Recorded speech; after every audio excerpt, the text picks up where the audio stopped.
नमस्ते मुलांनो, कसे आहात तुम्ही? आणि आज काय शिकणार आहोत आपण?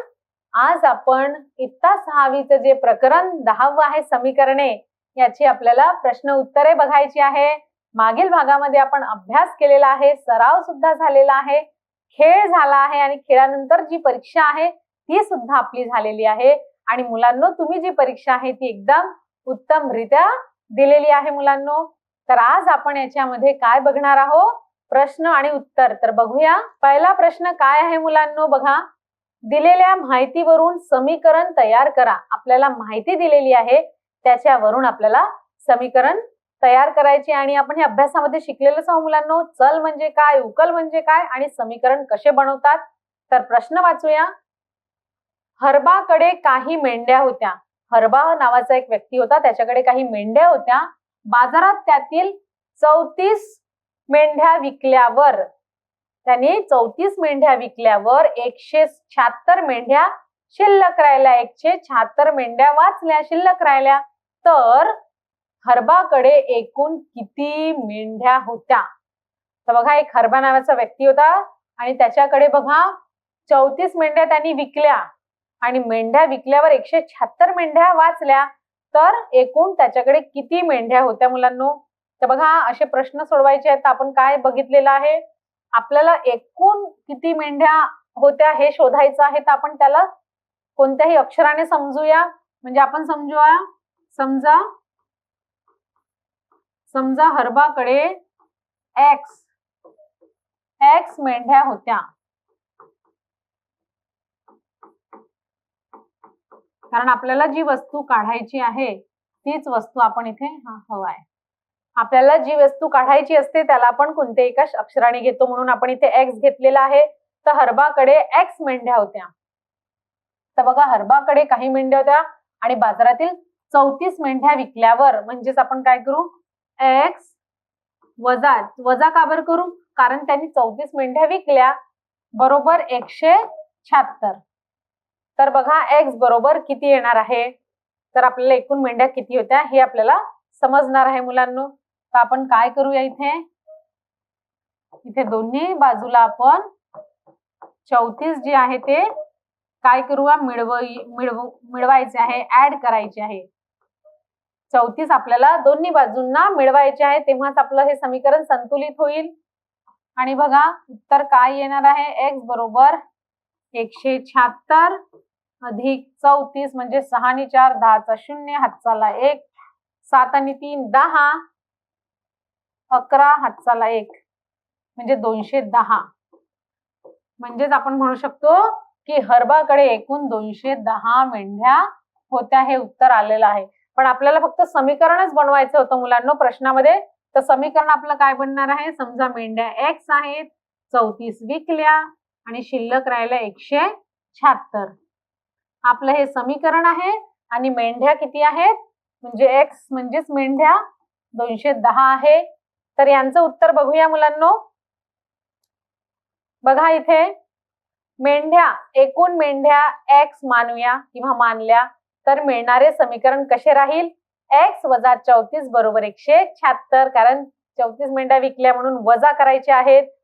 आणि बघा, 210 हे उत्तर आलेलं आहे. हरबाकडे एकूण 210 मेंढ्या होत्या.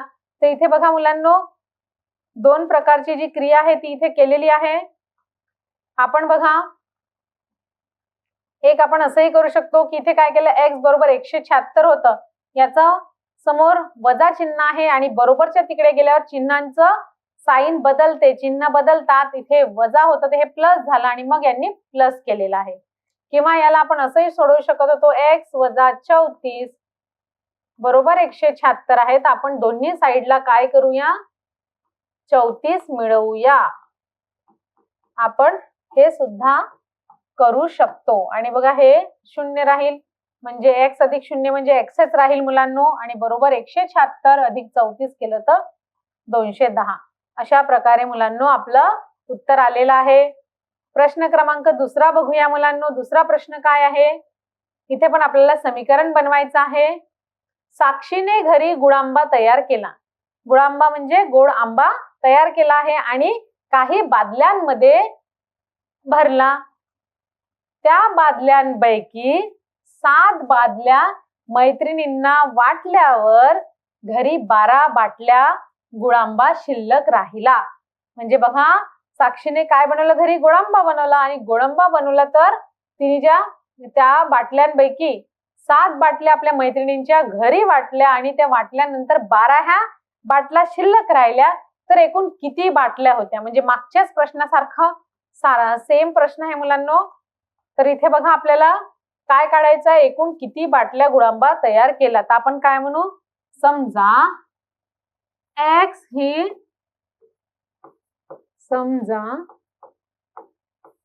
एक्स हे आपण गुळांबाच्या बाटल्या समजूया. एक्स हा एकूण किती काढायचा आहे ना, तर आपण म्हणू समजा एक्स हा एकूण बाटला गुळांबा तयार केलेला आहे. एकूण किती बाटला गुळांबा तयार केलेला आहे, एक्स हे मानू आपण एकूण गुळांबा तयार केला. आता बघा, गोळांबा तयार केला हे आपण एक्स हे मानलेलं आहे. तर आपल्याला बघा, माहितीनुसार समीकरण बनवू. साक्षीने घरी गोळांबा तयार केला, काही बाटल्यांमध्ये भरला, त्या बाटल्यापैकी 7 म्हणजेच आपण एक्स वजा 7 बरोबर 12 बाटला. आपलं समीकरण काय बनणार आहे मुलांनो, असं बनणार आहे, एक्स वजा 7 बरोबर 12. तर एक्स बरोबर किती येईल मुलांनो, 12.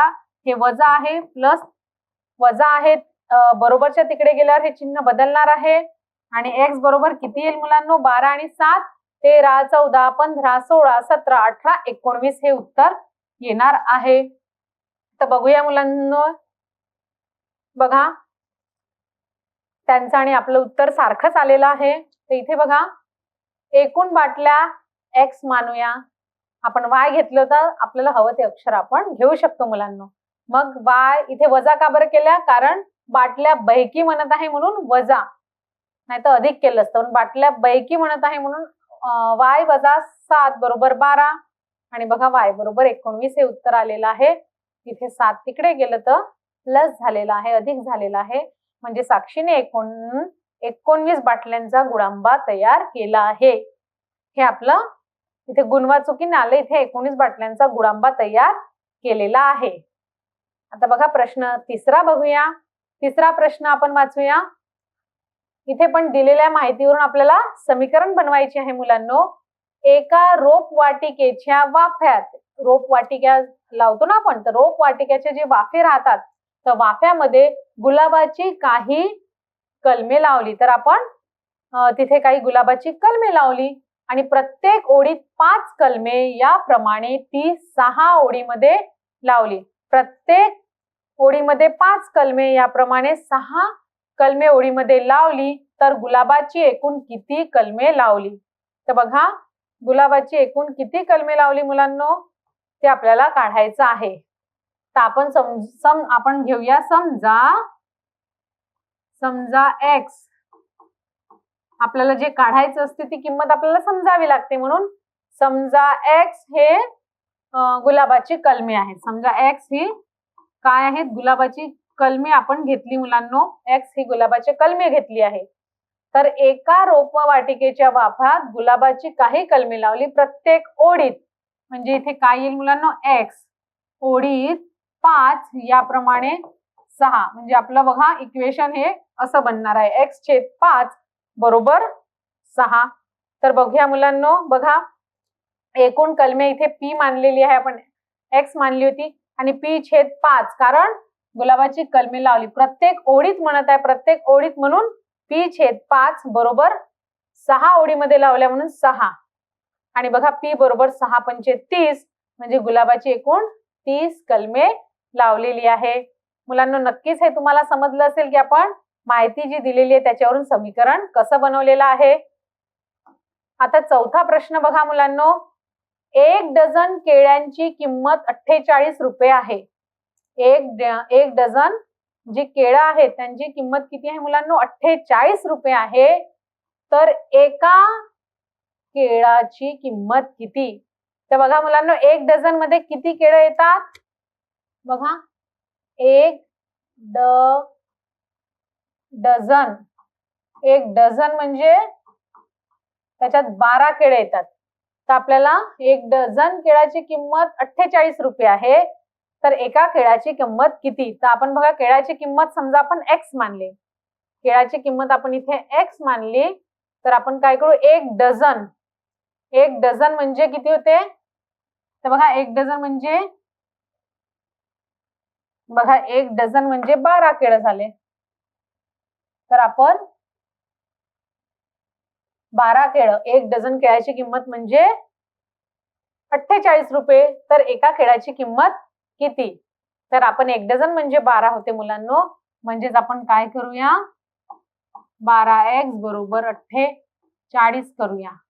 म्हणजे x बरोबर 48 भागिला 12, म्हणजे x बरोबर 12 1 12 12 24 12 3 36 12 6 48. असं आपलं उत्तर येणार आहे मुलांनो. तर बघूया यांचं उत्तर. बघा, एका केळाची किंमत x मानू, x इथे मानलेला आहे. आपल्याला माहित आहे एक डझन केळी म्हणजे 12 केळी होतात. तर म्हणून आपण इथे 12x, कारण हे x ही केळाची किंमत 12x बरोबर 48 घेतलेला आहे मुलांनो. म्हणजेच x बरोबर 48 भागिला 12, आणि 12च्या पाड्यामध्ये म्हणा बरं, 12 1 12 12 2 24 12 3 36 12 4 48. म्हणजेच एका केळीची किंमत किती आली आहे मुलांनो? 4 रुपये आलेली आहे. आता आपण पाचवा प्रश्न बघूया. पाचवा प्रश्न काय आहे मुलांनो? पोत्यातील एकूण किलोग्राम ज्वारीपेक्षा, बघा, पोत्यातील एकूण किलोग्राम ज्वारीपैकी प्रत्येक महिन्याभरात 12 किलोग्राम असे 3 महिने दळणा करता वापरल्यावर 18 किलोग्राम ज्वारी शिल्लक राहिली, तर पोत्यात एकूण किती किलोग्राम ज्वारी होती? तर बघा, पोत्यामध्ये एकूण किती किलोग्राम ज्वारी होती मुलांनो, ते आपल्याला बघायचं आहे. तर इथे काय म्हणतात, पोत्यात एकूण, मग आपल्याला काय काढायचं, एकूण किती किलोग्राम ज्वारी होती. तर आपण काय करूया इथे मुलांनो, असं आपण लिहूया. समजा पोत्यामध्ये एकूण x ज्वारी होती. समजा पोत्यात एकूण x केजी ज्वारी होती, x केजी ज्वारी होती.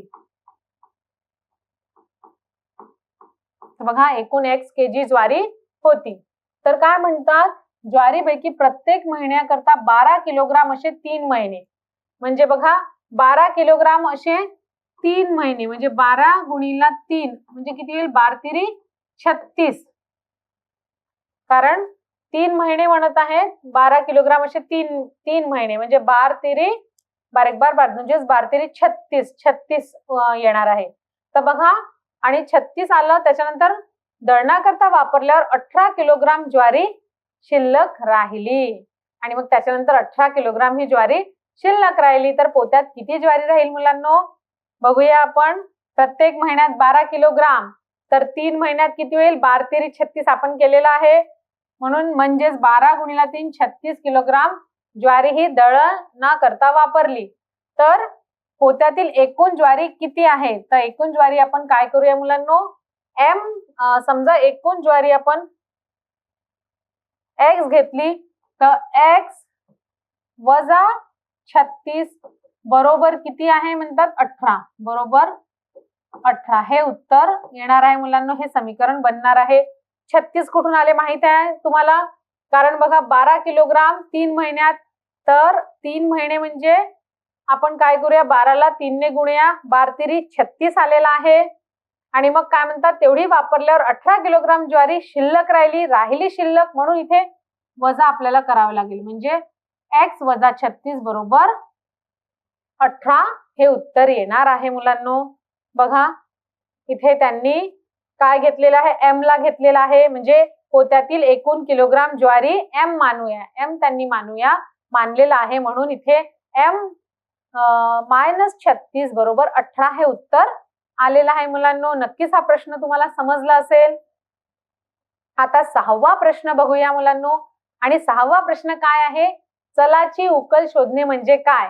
तर बघा, आपण चल आणि उकल हे अभ्यासलं आहे. चलाची उकल शोधणे म्हणजे काय होते? चलाची उकल शोधणे म्हणजे त्याची किंमत शोधणे. बघा, चलाची उकल शोधणे म्हणजे चलाची काय शोधणे, किंमत शोधणे होते. आता बघा 7वा प्रश्न बघूया. 7वा प्रश्न आहे उकल म्हणजे काय?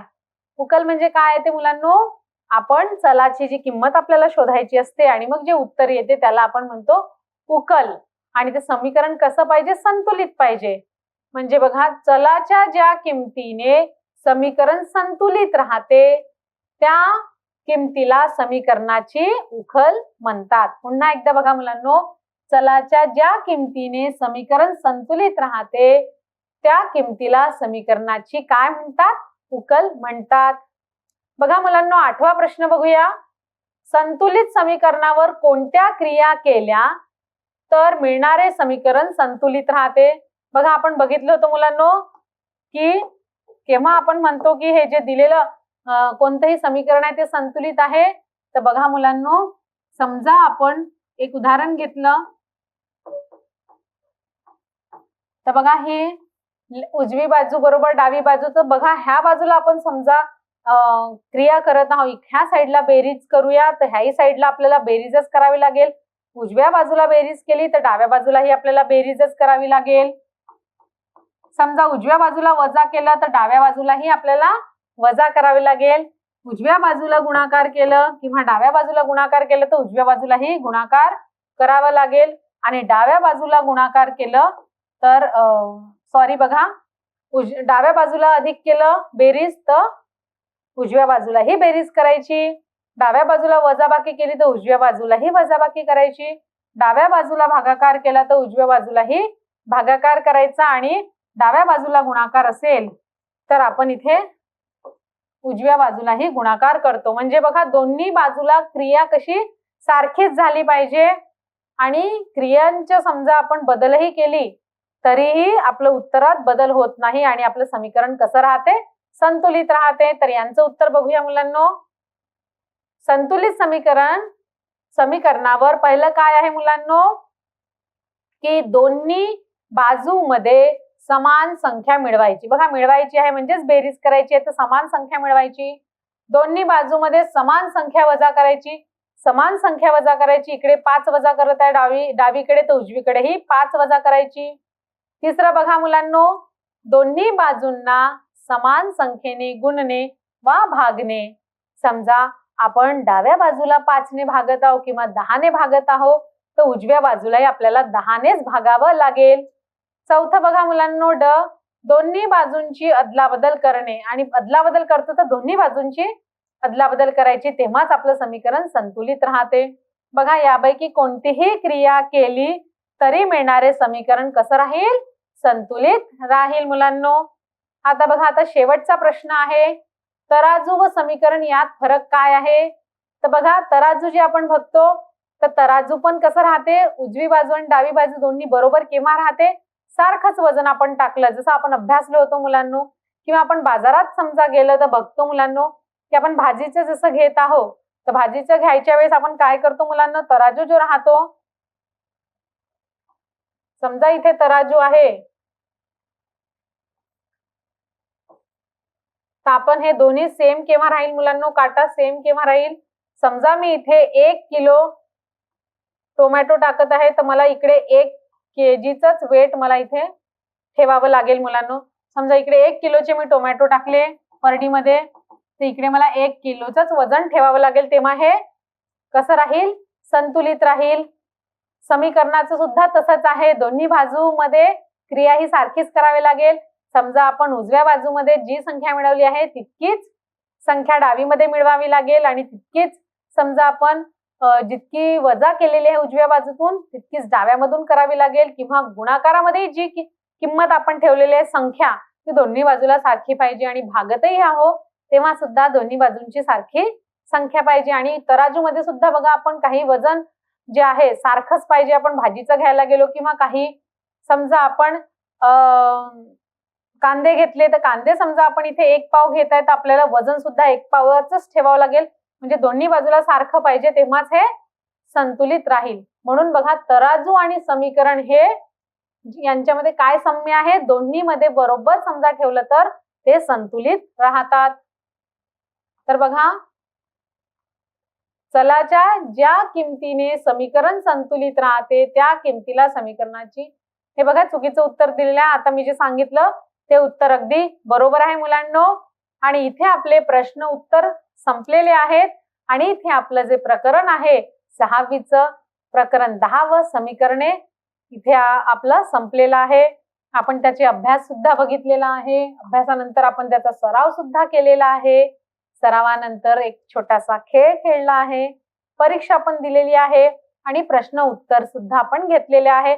आणि नक्कीच मुलांनो ह्या सगळ्यांचा आपल्याला समीकरण हे प्रकरण अजून चांगल्याने समजण्यामध्ये मदत होणार आहे. चला मग इथे आता आपला प्रकरण संपवून घेऊया आपण. आणि तुम्ही याचा छानपैकी सराव करा, प्रॅक्टिस करा मुलांनो.